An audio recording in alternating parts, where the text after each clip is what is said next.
दादांचा। धन्यवाद। उपस्थित सर्व माता भगिनी आणि बंधूंना सविनय जय भीम। मंचावर उपस्थित असलेल्या महाराष्ट्राच्या प्रदेश अध्यक्ष रेखाताई ठाकूर, उमेदवार सुनीताताई गायकवाड आणि सर्व उपस्थित मान्यवर पदाधिकारी, सगळ्यांची नावं घेत नाही कारण आता वेळेची मर्यादा आहे आणि रेखाताईंना सुद्धा बोलायचं आहे, आपल्याला रेखाताईंना ऐकायचं आहे। दोस्तो, ही निवडणूक राजकीय आहे असं मला वाटत नाही। हा 20 तारखेला घ्यायचा निर्णय हा राजकारणासाठी, राजकारणाचा, कुणाचा तरी पक्षाचा, एखाद्या उमेदवाराचा, कुठल्या तरी राजकीय विचारधारेचा, त्याचा निर्णय करणारा केवळ दिवस आहे असं मला वाटत नाही। 20 तारखेचा मतदानाचा दिवस हा तुमच्या आयुष्याचा, वैयक्तिक तुमच्या जीवनाचा, तुमच्या कुटुंबाचा, तुमच्या लेकरा बाळांच्या भविष्याचा, या वस्तीचा, तुमच्या प्रगतीचा किंवा अधोगतीचा, त्याचा निर्णय करण्याचा दिवस आहे। त्यामुळं मला काय करायचंय, कोणतरी निवडून येईल, त्याचं काय भलं होईल नाही तर वाईट होईल, या मानसिकतेत आपण जे दरवेळेला निवडणुकीत राहतो ते आता राहून चालणार नाहीये। आपल्याला आता हा विचार ठेवावा लागणार आहे की जर 20 तारखेला योग्य दिशेने मतदान झालं तर माझं, माझ्या कुटुंबाचं, माझ्या मुलाबाळांचं भवितव्य हे योग्य दिशेने जाणार आहे, ते सुरक्षित राहणार आहे। मात्र जर या निवडणुकीत विपरीत परिणाम झाला, चुकीचा निकाल आला, चुकीचा उमेदवार निवडला गेला, तर या वस्तीचं, इथे राहणाऱ्या समूहाचं, माझ्या कुटुंबाचं, माझ्या मुलांचं भवितव्य हे अंधारात आहे। कसं आहे, आतापर्यंत आपण कुठल्या ना कुठल्या कारणाने आपलं मत हे दुसऱ्यांना देत आलो म्हणून दुसरे निवडून येत आले। तुमच्यातला, तुमच्यात राहणारा, तुमच्यासारखे हाल अपेक्षा सहन करणारा, त्याच अडचणींचा सामना करत पुढे जाणारा, तुमचं जगणं हे त्याचं जगणं आहे, अशा पद्धतीचा उमेदवार आजपर्यंत आपण निवडून दिला नाही। त्यामुळे एकदा निवडणूक संपली की तो त्याच्या उंच टॉवरमध्ये राहतो, एसी गाड्यांमधून फिरतो, त्याच्या कार्यालयात गेलं तर त्याच्या पीएला सुद्धा तुम्हाला भेटता येत नाही। पुढची 5 वर्ष तुमचं ऐकून घ्यायला कोणी तिथे उपस्थित राहत नाही। मग 5 वर्ष आपण काय करतो, 5 वर्ष आपण शिव्या देण्यात, बोटं मोडण्यात घालवतो आणि पुन्हा निवडणूक आली की मग आपली मतं वेगवेगळ्या कारणांनी, वेगवेगळ्या गोष्टींसाठी विकून टाकतो। मग ते पैसा असेल, दारू असेल, खाणं पिणं असेल, कोणीतरी मान दिला, सन्मान दिला, तेवढ्यावरती असेल, आपली मतं ही आपण दुसऱ्यांच्या पारड्यात टाकतो आणि पुन्हा 5 वर्षासाठी इथल्या वस्तीचा, इथल्या मतदारसंघाचा आपण लिलाव करून टाकतो।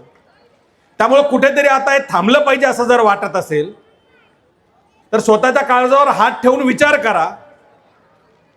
लेकरं असतील तर त्या लेकराच्या डोक्यावर हात ठेवा आणि स्वतःच्या मनाला विचारा की मला माझ्या लेकराला पुढे जाऊन चर्सी झालेला, व्यसनाधीन झालेला, गुन्हेगार झालेला पाहायचा आहे की त्याला चांगला अधिकारी झालेला, उद्योजक झालेला, मोठ्या कंपनीत चांगल्या हुद्द्यावर असलेला पाहायचा आहे।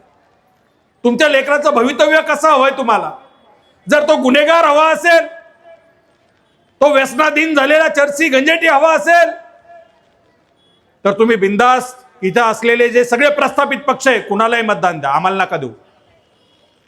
पण तुम्हाला जर वाटत असेल की या वस्तीतल्या लेकरांचं भवितव्य सुधारावं, त्यांना चांगल्या दर्जाचं शिक्षण मिळावं, या वस्तीतली व्यसनाधीनता कमी व्हावी, इथली गुन्हेगारी कमी व्हावी, इथल्या माता भगिनींना चांगल्या आरोग्याच्या सुविधा मिळाव्या, इथं पाण्यापासून रस्ते, वीज ही व्यवस्थित आणि मुबलक प्रमाणात मिळावी आणि इथून पुढची जी काही पिढी आहे ती पिढी आमच्यापेक्षा चांगलं जीवन जगावी, त्यांना चांगलं राहणीमान मिळावं, हे जर मनापासून वाटत असेल तर तुमच्यातलीच एक असलेली सुनीताताई इथं तुमची उमेदवार म्हणून उभा आहे। त्यांच्या नावासमोर असलेलं गॅस सिलेंडर जे, त्याच्या समोरचं बटन दाबा, तुमचं भवितव्य सुरक्षित करण्यासाठी ते बटन दाबा। नाही तर आतापर्यंत जसं ज्या पद्धतीने हाल अपेष्टा सहन करत आपण जगतोय तेच पुढे चालू ठेवायचं असेल, लेकरा बाळांना देशोधडीला लावायचं असेल, तर तुम्हाला सगळे पर्याय मोकळे आहेत. तुमच्या लेकरांना आजपर्यंत शिक्षण जे काही मिळत होतं ते इथून पुढे मिळणार नाहीये. मागच्या 5 वर्षामध्ये 3,500 सरकारी शाळा आलटून पालटून अडीच वर्ष सत्ता वाटून घेतलेल्या या 4 पक्षांनी संपवलेल्या आहेत, बंद केलेल्या आहेत. खाजगी शिक्षण परवडत नाही, सरकारी शिक्षण उपलब्ध नाही. मग करणार काय? तुमची मुलं 4थी 5वी 6वी 7वी पर्यंत जाणार, शाळा सोडून देणार. मग कुठेतरी सफाई कामगार म्हणून काम कर, स्वीपर म्हणून काम कर, मॉलमध्ये जाऊन हेल्पर म्हणून काम कर, कुठल्या तरी टेम्पोला लटकून क्लीनर म्हणून काम कर. हीच त्याची जिंदगी ठेवायची आहे का?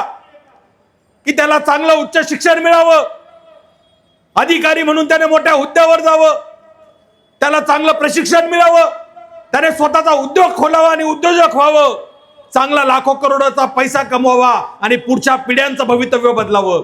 हे जर वाटत असेल तर हा एकमेव पर्याय तुमच्या समोर आहे.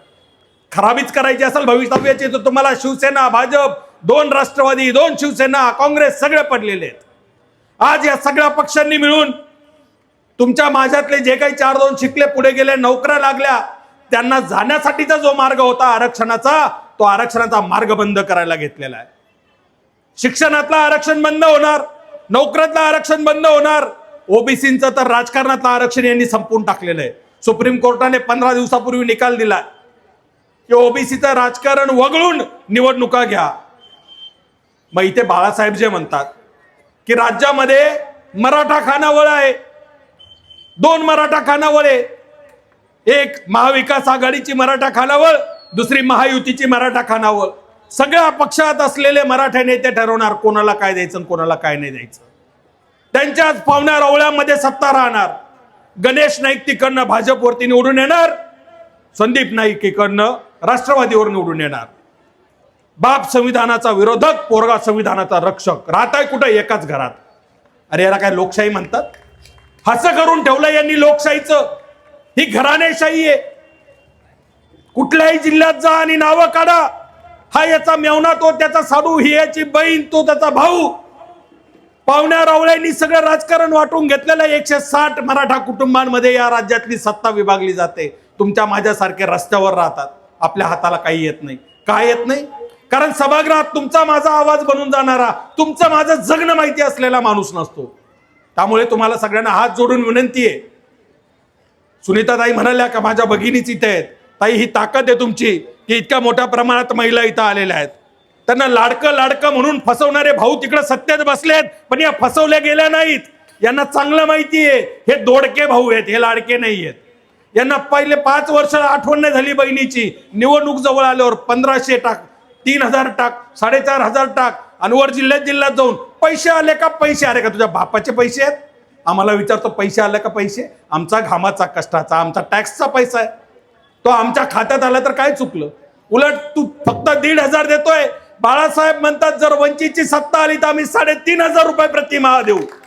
तिथल्या महिलांचा तो हक्क आहे, तो त्यांना मिळाला पाहिजे. त्यामुळे मी अधिकचा वेळ घेणार नाही. आपण सुज्ञ आहात. आजपर्यंत आपलं भवितव्य आपण दुसऱ्यांच्या हातात दिलं आणि नाश करून घेतला.